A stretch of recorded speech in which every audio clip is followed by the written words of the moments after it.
շատ սիրելի վիրահայ ճշմարիտ հավատացյալ ներկայացուցիչներ,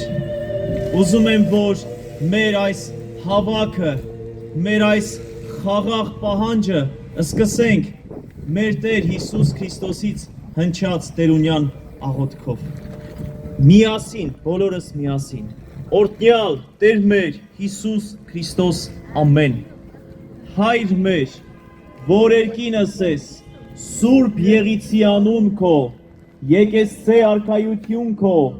եղիցին կամք քո, որպես երկինս եւ երկրի, ըսած մեր հանապազորդ, տուր մեզ այսօր,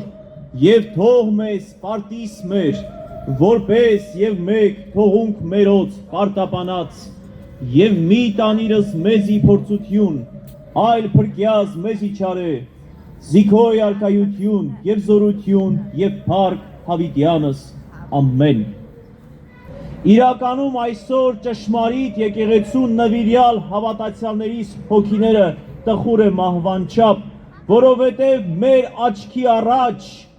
հալածվում է մեր Սուրբ եկեղեցին, մեր մայր եկեղեցին, մեր ծնող եկեղեցին։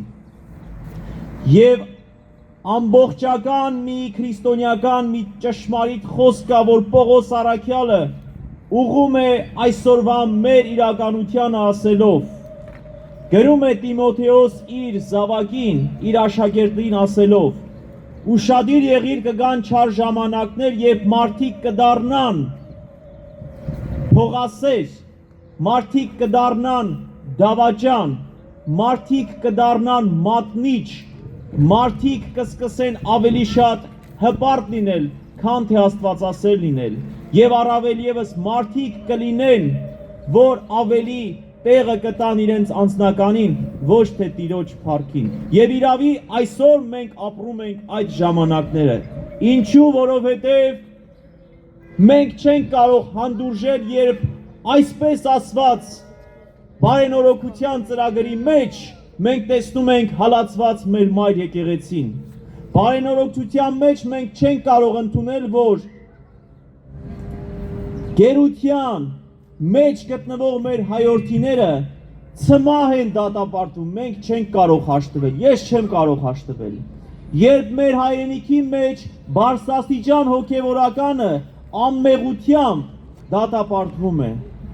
եւ չեմ ընդունում, որ ամենակարևորը չարի զորությունը, որ այսօր ցավոք մտել է նաեւ մեր եկեղեցու մեջ։ Չարի ամենամեծ զորությունը գործելավոճը գիտեք որն է, երբ փորձում է պառակտել, եղբայրասիրությունը քանդել։ Եվ իրավի այս չարի զորությունը անձանց միջոցով, չակերտավոր ասված բարեկարգողների միջոցով այսօր ներթափանցել է նաեւ մեր հոգևոր դասի մեջ։ Եվ այս կարևոր պարտականությունը, առաքելությունը ամեն մեկիս վրա է, որ կանգնեցնենք այս կործանարար գործունեությունը մեր միասնաբար լինելով, մեր հաղթանակով եւ մեր սրբության կողքը կանգնելով, այժմ եւ միշտ եւ հավիտյանս հավիտենից ամեն։ Այս քայլը ուղղված է համասփյուր հայության դեմ, որովհետեւ հայ առաքելական Սուրբ եկեղեցին միակ պաշտոնական ներկայացուցիչն է հայ ազգի ամբողջ աշխարհում։ Եվ այսօր փորձ է արվում նսեմացնել եւ ոչնչացնել մեր գլխավոր ներկայացուցիչի դերը ամբողջ աշխարհում։ Եվ ես ուզում եմ վստահեցնել բոլորին, շատերը ասում են, չէ, սա ուղղված է որոշ հոգևորականների դեմ։ Ես ձեզ ուզում եմ վստահեցնել, որ ոչ։ Սա ուղղված է, որպեսզի քանդեն մեր 1700 տարվա եկեղեցին։ Եվ բոլորս պետք է հստակ գիտակցենք, որտեղ եկեղեցին դա միայն հոգևորականությունը եւ շարականները չեն։ Եկեղեցին մենք ենք, մենք։ Եվ չենք կարող մենք ոչնչացնել մեր մորը, որ այսքան դարերի միջից բերել հաստրել է մեզ այսօր որպես հայ։